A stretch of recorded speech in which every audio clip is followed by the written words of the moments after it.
What's happening? What's happening? What's happening? Of course, you know it's your boy B High Radio Shout and stepping in the building. I got an artist that's tearing up the streets right now as we speak. Afro B, what's good with it, boss? B High, what's good, man? Afro B in the building. Atlanta, we lit. We lit. Afro B, man. First of all, this new joint you got with Sukihana, man. This Casamigos going crazy. Going crazy, man. Shout out to Suki. She's good energy, good vibes, and then we just come together. Random collab. Yeah. But it made sense. The product made sense. So how was it that y'all came together to collab on this thing, man? So she reached out to me Johanna times when Johanna was at its peak in the US. And then we just kept in contact since. And then she just WhatsApped me a song. And then I was thinking, yo, this song's all right. So I took it to my people. Yeah. We just added some flavoring, some, spice, and then it turned into this. Okay, so now first of all, before I go back to this Casamigos, I got to go to Johanna. Okay, yeah, that song went crazy as hell, Afro B. Yeah, what was that like having a song go worldwide, international, and chart and being one of the biggest streaming songs ever, breaking records? That song, I didn't expect it to do that. So when I made it, it was very quick. It was like a 30-minute session. Yeah, I was just having a good time. And I feel like when you have that, when you don't overthink when you're making a product, whatever it is, that's when the best product comes out. Exactly. So I just did it, I put it out, and then I was like, wow, this is going crazy. And it picked up a year later in the US. So I dropped it in 2018. Yeah.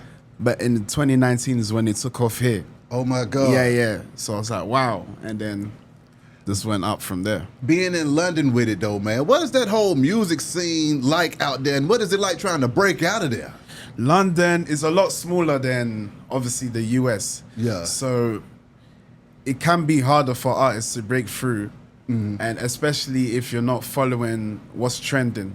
So say if like the drill sound is trending, but you want to do like the Afro sound, it could be hard because that's not what everyone wants to hear at that time.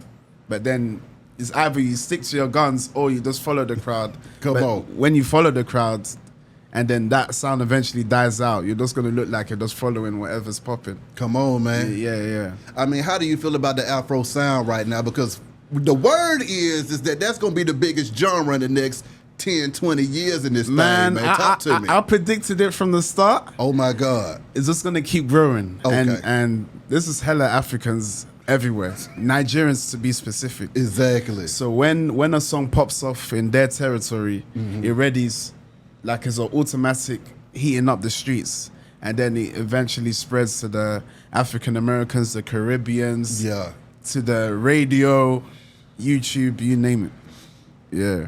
First of all, how long had you been down with the music before Johanna hit, though? All my life, Okay. If we're counting playing keys in church. Okay. Like, I'm with you. Yeah. So playing keys in church, from then went to promoting events for people my age at the time, 16, 15. Then eventually DJing. I still DJ today. Yeah. So I have a weekly radio show in London. Okay. And from DJing, it was always going to be music one way or the other. Exactly. But what's crazy, I listen to everything. Okay. So I can go from Amy Winehouse to James Brown to Future to 50 Cent to Whitney Houston. I listen to everything. Okay. Yeah. Break down culturally what it was like living in London at that time. Are you still based in London, or are you in America now? How I'm in America a lot more than the UK now, but I'm back and forth. But growing up there is very multicultural, so it's like a mini New York. That's the best way to describe it, excluding the Haitians and the Latins, the Latin people. Yeah. So you got a lot of Caribbean, Jamaicans, Nigerian, the Arabs, and the Asians, Indians especially. Okay. So everyone's just mixing together, mixing all those cultures, and then just make one, thing. Yeah, we use each other's lingo and stuff like that, listen to each other's music. Especially Jamaicans were very heavy in the UK culture. Okay. And Nigerian and Ghanaian too. Okay, so being in the UK with it though, what is it like just Musically, where are you deriving this inspiration from to go out here and jam at the same time, man? Yeah, so we're listening to what everyone else is listening to that live in the UK. So we'll be listening to Jamaican sounds, the Afro beats from the Nigerian, because there's a lot. The Nigerian population is huge, like massive. So their presence in the UK is just humongous alongside the Jamaicans. Yeah. So their culture's heavily input in the UK culture. Yeah. So you just pick up what they're listening to automatically. So that's like you're just ingesting everything. How often had you been back and forth to the States from the UK? It really started when Johanna started to pop. Okay. So 2019, so like 5 years now. And then the pandemic came. So I didn't come 2020, but 2021 onwards, I started to come back.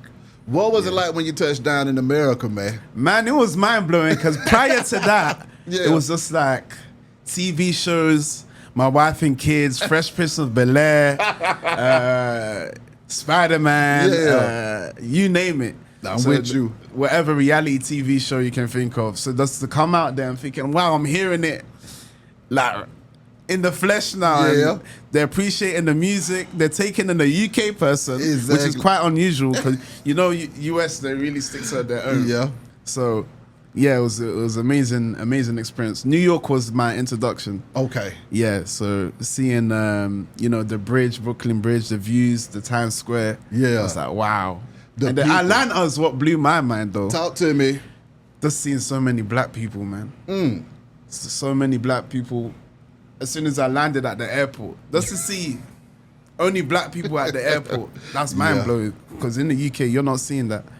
So seeing people in stores working, you know, lawyers, everything, you're doing your thing. It's like, wow, this is like the Mecca. My God. Like the Black Hollywood. So were you born and raised in the UK? Yes, born and raised in London. Okay, so then break down that whole culture shock too. Was it everything you thought it was gonna be when you touched over here? Were you like, okay, now I see why these niggas is great?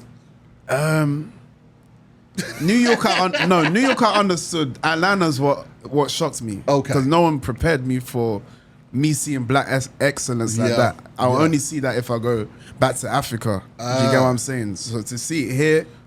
Everyone's just doing their thing. You get what I'm saying? It's just like, wow, everywhere I go, I can connect on that level. I don't need to adapt or, you know what I mean? Yeah. Break down Africa at the same time, being able to see that type of excellence over there. Where can we find that so we'll know in America where we need to be going over there? So what I tell my American friends, the best introduction is Ghana. Okay. English speaking. Yeah. The people are welcoming. Yeah. It's fairly safe too. The food's good. Yeah. The culture's amazing. Come on now. And Americans are already started to move out there. A lot of celebrities are moving out there. I think Chance the Rapper. Yeah. I see Meek Mill perform there. Rick Ross has done a few things there. Yeah. Stevie Wonder. I think Stevie Wonder's gonna meet Michael Blackson. Yeah. So yeah, that's the best introduction, and then eventually you can check the east side. That's where you see the safari and that. You know, all the animals and well, they're everywhere, but East Africa is where people go. Okay. And South Africa, that's for the vibes. There's so many parts. But best introduction is Ghana. Okay, For Americans, So now, where all has this music taken you though, Afro B? And where did you feel the most love when you touched down singing your song? The most love, it started in New York. Okay. So they sparked the flame. DC as well, there's hella Africans there. Yeah. So DC, New York, Brooklyn to be specific. Yeah. And then, just started to spread there. It got to the Miamis, Atlanta, LA as well. But I think New York was like, they kicked it off for me. That year span before that song went global, what was going through your mind during that time? Was it like, okay, I done put out another song, it's doing all right? Or was it already just steamrolling through the UK? Yeah, it was steamrolling through the UK in 2018. Okay. And I was just pushing it. I didn't stop promoting the track because I had a challenge going on. So this was like when challenges weren't too saturated. So I did the Johanna challenge. Yeah. And this was pre-TikTok as well. So I was doing the whole dance challenge thing on Instagram, yeah, and that was making it spread. That really helped it spread here. Yeah, because a lot of Americans contributed to that challenge. Okay. And then decided to spread that way. So now, when it comes to just your creative process, when you get into that studio and it's time for you to crank out a hit in this thing, I mean, how are we coming up with this thing, Afro B? I just have fun, bro. Just have a good time, and I focus more on the vibe. Afrobeats is more focused on how it makes you feel rather than the lyrics. So it's more melodies rather than deep Kendrick Lamar stuff. Exactly. Yeah, you do get some artists that do it, but most of us we just focus on the vibe. We'll hear a beat and just go run with it. Exactly. Yeah. Because you can see a lot of people singing along. They might not know what we're saying, but you just like the vibe. You're just dancing. You get me, enjoying with whatever champagne or whatever drink you got in your hand, and that's what it is, man. The name Afro B, what was it that made you decide to call yourself that? So it's been a passion of mine just to promote the culture, the genre for a long time. So I started DJing, I think 2009. Okay. And at that time in the UK, they did not take in the genre at all. So I already knew, I was already a music head, so I was into this Afrobeats. I'm thinking, there's a lot of Africans here, let's promote our stuff. Yeah. And at that time, the Jamaican dancehall reggae was dominating. So let me just, try and promote my thing. So it's, my DJ sets would literally last 5 to 10 minutes because there wasn't really any songs that I could play. Or people didn't really understand or wanted to hear the songs at the time. Yeah. So I'll be clearing out dance floors like... there were some events they just didn't want to hear it. Yeah. But the more I forced it, because I'm stubborn as hell. So the more I forced it, playing week in, week out, I had a residency at a club. People started to warm up to it. And then it just started to fill up that way. Okay, so now moving forward, what projects do we got on the way? What are we working on in this thing? Yeah, so the pandemic came when I was about to drop more songs and drop songs. Yeah, so right now I'm in in my eyes, I'm in the rebuilding, kind of restarting phase. Okay. Yeah, so I'm just dropping singles back to back. And this is just a reinvention, rebuilding. I've done what I've done before. Let me just keep adding to the flame. I feel that. Yeah, because I feel like the pandemic reset everything. Yeah. So you either survived or you suffered. Exactly. Yeah. So real hustles, we kept it going. We go win. Yeah. You see what I'm saying? Because if you stay stagnant during that time, but I use that time to just record as much as possible. Exactly. Record. Now I'm just releasing songs back to back. Exactly. Yeah. I mean, Afro B, first of all, with the name Afro B, do people get your name confused with the whole genre and they figure that you are the genre yourself? Or how's that? Sometimes when it's more of the new people, the people that are new to the genre. Yeah, they might call me Afrobeat by accident. Yeah. Like BEAT. Yeah. But I was like, it's cool, it's just Afrobeat. But it's cool, man. People are still learning the genre. I'm patient. I know that it's gonna keep growing. The more artists keep dropping and adding to the playlist of DJs, it'll be better. Yeah. When you think about, being able to have global music at the same time, man, what is the difference between having a local hit record in the UK and having a global record? How did things change for you personally when stuff started going global around this thing? I've always had a global vision, though. Okay. I never, ever wanted to be stuck solely in the UK because it's small. That's right. I want to travel the world. I want to go to Asia. I want to go to America. Yeah. I want to go Australia. That's how I've always seen it. Like every global artist, their music's playing everywhere, not just their own territory, and then that's it. Because there's only so big you can get if you're big in just your city. Do you get what I mean? Exactly. Yeah. What artists did you get a chance to meet that said, "Hey man, I love that damn Johanna song, man"? Drake showed love. What did Drake say when Drake seen you, man? So Drake, he DM'd me. He wanted me to make him a special.